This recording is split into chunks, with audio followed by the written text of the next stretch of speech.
Hey, I want you to cast your mind back to around this time last year, January 2017. It was a simpler time.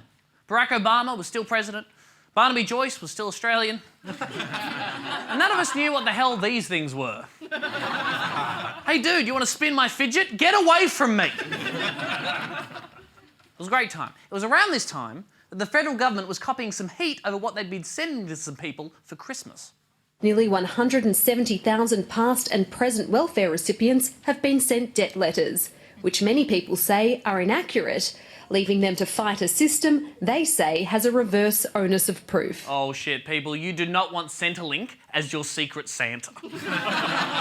You'll get them a nice gift voucher and they'll just get you a debt letter for thousands of dollars, which is not fair because we all agreed the presents were going to be $10 max. Max! Do you remember this? It was all part of the government's attempt to save the taxpayer billions of dollars by cracking down on welfare debt. And Human Services Minister Alan Tudge, he made it very clear that he wasn't mucking around. We will find you, we will track you down, and you will have to repay those debts, and you may end up in prison. Okay, mate, calm down. You're doing admin, you're not Liam Neeson. I will look for you, I will find you, and I will bill you.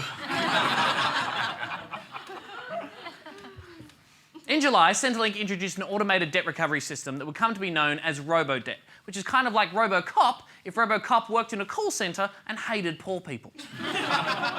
RoboDebt was basically an algorithm that checked your income reported to Centrelink against information at the Australian Tax Office. What a sexy sentence that was. If the algorithm detected any discrepancies, it would automatically send a letter asking you to explain the situation, which is all fine in theory until you remember that sometimes robots can't think good. The automated compliance system appears to work by averaging annual income reported to the tax office across fortnights where sometimes people were either working a lot, only a little, or sometimes not at all. To a computer, all this can look like a welfare recipient was earning money that was not being declared, and in turn receiving money from Centrelink they weren't entitled to. Yeah, see, if you weren't working, RoboDebt just assumed that you were, and that you were hiding all that money that you were definitely earning. Silly RoboDebt, you're confusing people on Centrelink payments with multinational corporations. Look, RoboDebt, here's the hidden money, go fetch! RoboDebt took over the job that was previously being done by human beings. Well, you know, people who work at Centrelink. Close enough. So where there used to be a discrepancy, a human being could investigate it and they might easily see the error or the typo that led to the discrepancy and sort it out. But with RoboDebt, any discrepancy resulted in a Centrelink sending out a clarification letter. And that resulted in an increase from 20,000 letters a year to 20,000 a week. That is a lot of letters. That's some grandma level shit.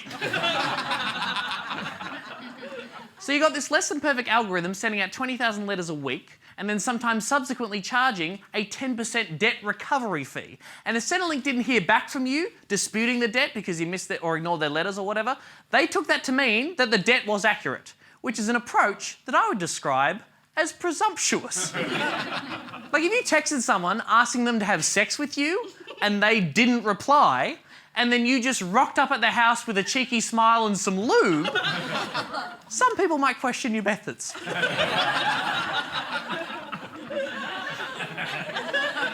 Particularly if you then explained you'd also be charging a 10% sex recovery fee. So if you were lucky enough to receive one of these clarification letters, you could try to call Centrelink, but that was often quite frustrating. And by frustrating, I mean a fucking shit show. In the first 10 months of the last financial year, more than 42 million calls to Centrelink received engaged signals. 42 million. 42 million? There's only 24 million people in the fucking country! Hey, Australia, take a hint. Centrelink is just not that into you. Stop calling and move on, girl. It's getting pathetic. Let's check out on Liam Neeson now. Look at him. How's he doing? Just bear with me, it won't be too long.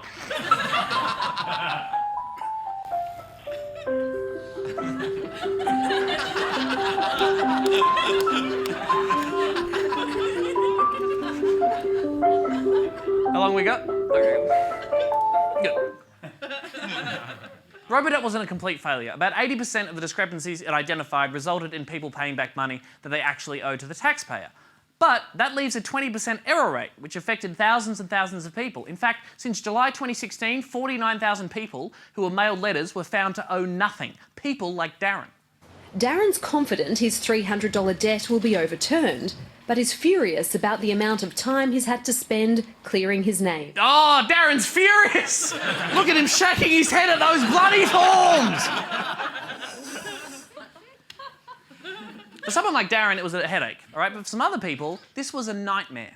Like this single mother on a low income receiving a debt notice 2 weeks before Christmas for more than $24,000 because she'd recorded the name of her employer in 2 different ways. So the automated system read that as her having 2 different jobs. I see you have been working at both Sports Girl and Sports Girl. No payment for you, calculate. What is love?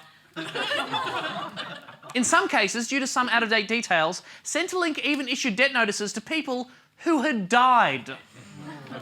Fuck, how do you approach that one? Hi, so sorry for your loss. Speaking of loss, old mate in the coffin there put us in the red. So once you're all wrapped up with this, give us a call. I'll leave. The impact of Robodebt has been, to put it mildly, full on. In January of last year, independent MP Andrew Wilkie said the Robodebt system was making some people suicidal. And around the same time, the official Centrelink Twitter account was just referring people to Lifeline. Hashtag don't kill yourself. But apparently Alan Tudge and the government were pretty happy with it. We are not going to scrap the welfare compliance system as the Labor Party suggests. This is the system working as it was intended. Yeah, well, the system sucks, Tudgy! Last year, $18 million of false debt was wiped out on review in New South Wales alone, and a Senate Standing Committee on Social Affairs released a report finding the program had a profoundly negative impact on the lives of thousands of Australians, which coincidentally is also what they said when they released a report on my dick! Woo! They said my penis had a profoundly negative impact on the lives of thousands of Australians. Yes, Darren, feel free to shake your head. That report was pretty... I think he's believing he's reading the report. So you might be thinking, yeah, cool, Tom, great story, whatever. Why are you telling us this now in January 2018? That's old news, Grandpa. If you said that, you're weird. But it's not old news. Robodebt is still a thing. That Senate committee called for the program to be stopped and overhauled before any more harm is done. Also what they said about my penis. But the government has not done that. In fact, we learnt in July and August of last year, Robodebt mailed out 114,000 letters. That's more than a quarter of all notices sent during the 14-month life of the program. So Robodebt isn't just carrying on as normal and not being held to account, it's actually getting worse. The citizenship website notmydebt.com.au posts stories from people who say they've wrongly received debt letters, like this couple on a disability support pension who claim Centrelink told them they owed $90,000. Good on you, Centrelink. Those pesky disability support pension claimants have had it too bad for too short. Robodebt is still going, and if you're receiving Centrelink payments right now, it's going to be really handy for you to be across this stuff. Keep your records up to date, make sure all of your payslips, you've got them, and make sure that you know your rights. If you're getting overpaid by Centrelink now, you might not receive a Robodebt notice about it until 2020. 2020, that is a strange dystopian future when Oprah will be president, our oceans will be filled with disused fidget spinners, and chances are the exploitation and demonisation of welfare recipients will still be used for political gain. Just bear with me, won't be too long. Oh, fucking hell!